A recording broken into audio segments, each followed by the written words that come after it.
Myles, how's it feel after these couple of weeks? There were two big tests, and you guys came through it. You got out with wins. Where do you feel like the team is right now? Well, they were two big tests going from Wake Forest all the way to NC State. Two great opponents, and honestly, the way our defensively going against Wake Forest wasn't our best game. So honestly, I'm proud of the way that we responded going into last week against NC State. DBs were dialed in, D-line we was dialed in, linebackers was doing their thing, and offensively they've been very consistent past few weeks against both Wake Forest and NC State, putting up points, executing the play calling. So I think we're in a great spot as of right now. I think Coach Goodwin was saying, the teams are getting the ball out fast. It's hard to get a pass rush if the quarterback only has it for 2 seconds. But you guys were able to get after Larry a little more. I mean, why do you think you were so much more successful bringing pressure this time? Coach Easton and Coach Hall did approaches with that, saying like the quarterbacks would catch it, throw it, quick RPOs and stuff like that. But they always say, although that may be the case 90% of the time, just make sure regardless you're still pass rushing, just in case that one or two times where that first read isn't there and he has to go to that second read, you were still pass rushing and you're probably going to get the sack or pressure or whatever, strip sack, whatever. So our main thing is if you see a pass set, just continue to pass rush the passes. Don't let that 2 seconds get into your head and just tell yourself, oh, I'm not going to get there. Just keep rushing the passer. Do you think at all in a couple weeks prior that was getting into your guys' head, that it's just they're going to get the ball out and not getting there, or any of that? Not necessarily in that way. It was more so a game plan thing. Like if it's a team like NC State where they throw a lot of screens, like know that they throw screens and know that the guards are going to set and release quick. Same, really, I honestly caught on with Furman because Furman, they did throw a lot of screens and did kind of catch us off guard a little bit because didn't see a lot of screens on film, but they threw it against us and worked too many times in my opinion. So we dialed in on that, and I think we've done a lot better with that. Myles, from game one to now past NC State, how do you feel like where do you feel like this defensive line's improved the most? Oh man, honestly, we had a lot of chemistry going into the season, and now playing different opponents and watching film and seeing how we work well with each other when it's literally just a straight on rush. I think we were very cohesive and have done really well and gotten a lot better with that from week one, playing against the run, really just striking at the point of attack, winning the line of scrimmage. I think we've done a better job at that. And honestly, winning the line of scrimmage at the snap of the ball, that's very huge and done a great job. Myles, I'm guessing the way you guys responded from Wake Forest to Saturday night against NC State, it's got to bring a lot of confidence to this unit and what you're doing going forward. For sure, honestly, and I know from last week, defense didn't have the best of game, and I talked about it with someone, and I think it's kind of a good and bad thing. Kind of the defense kind of needed a game like that to know what it feels like to, I guess, not have the best game, and know what you need to do to prevent that from happening, and having that short-term memory of just forgetting it and going on to the next play, and then when that game's over, remembering the bad and growing upon that to bring it into next week. And Sweeney says it a lot. You can't bring the bad stuff into. You can't carry over the bad stuff into next week. You just gotta learn from it and grow upon it. You can't bring the good from last week into this week. So you just gotta keep on pushing, growing, watching film, and just going day by day. Myles, looking ahead at the schedule, there's 2 back-to-back games on the road. Does the preparation change? Can you walk us through kind of what it's like knowing you have to use extra days to travel? Honestly, maybe the preparation schedule may change, but honestly, the intensity is always the same, whoever the opponent is. Because Sweeney says it a lot. We're playing Clemson every Saturday, so we're playing ourselves. How do you grade yourself on tape? And so far as like hoping the opponent doesn't play as good, so you do have success, like regardless of how the opponent plays, how did you do? How was your success? How was your effort? How was your intensity and stuff like that? So yeah, the intensity is going to stay the same. We're going to go going into Mental Monday in a few hours, so I'm sure the coaches are in the staff rooms right now, game planning. So yeah, intensity is going to stay the same.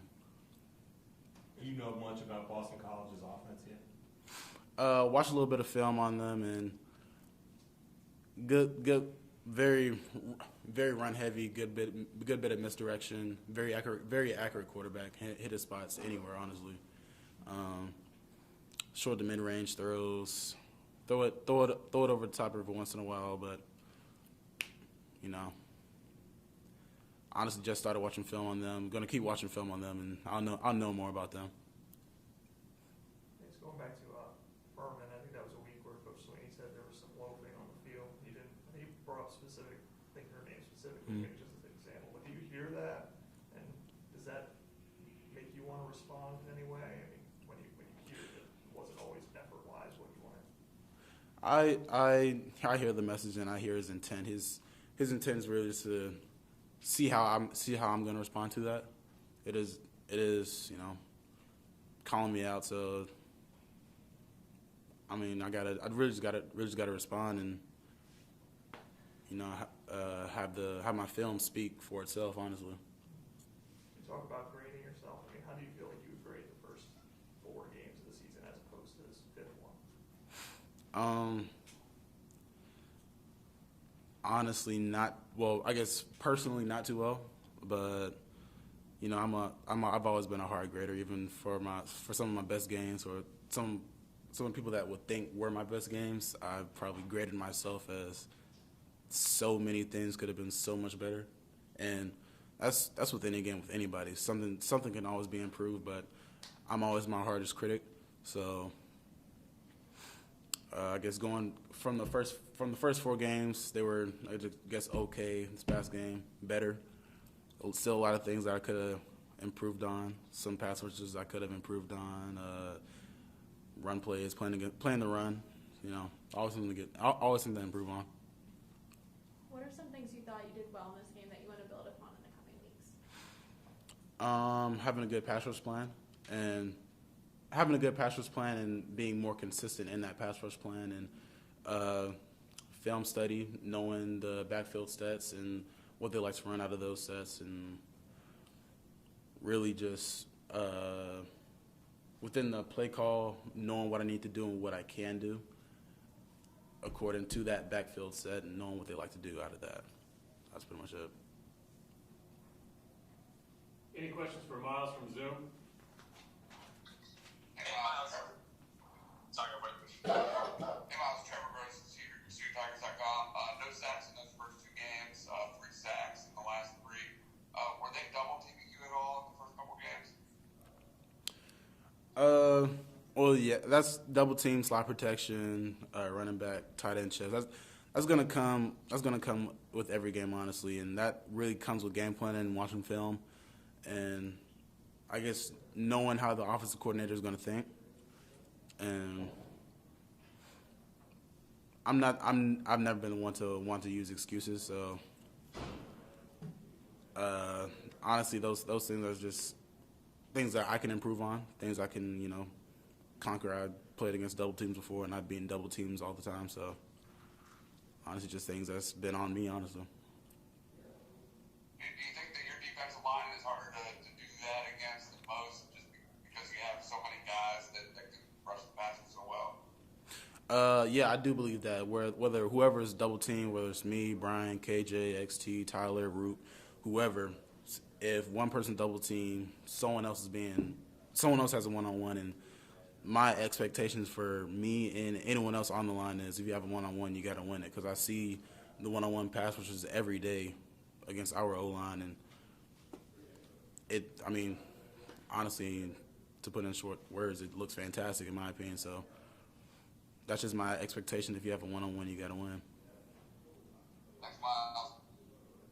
Hey, Myles, it's Mitchell Summers with Fox Carolina. It's you and Syracuse, the only unbeaten in the conference left on your side of the conference.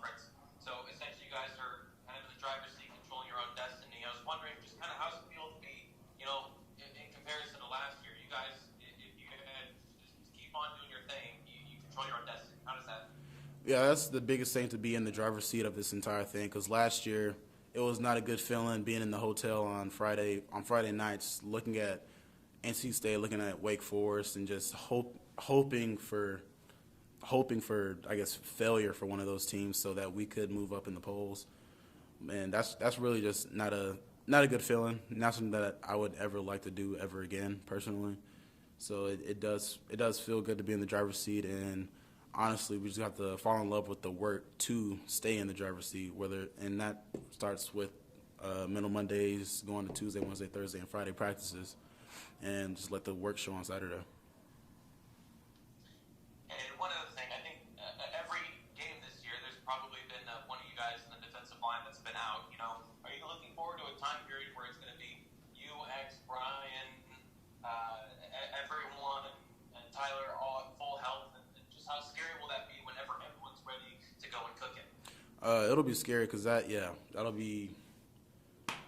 We're going to be hitting on all facets of the D-line if everyone comes back healthy. But I guess that's the beauty of our D-line. If someone does go down, we have another man that's ready to go in, and it's no drop-off at all, because we had a few guys down this past game, and in the film on a few of those sacks, we literally just rushing 3, and we're getting back there in about 2.5 seconds. So that's just the beauty of our D-line. So we have depth, whether it's at DN or D tackle.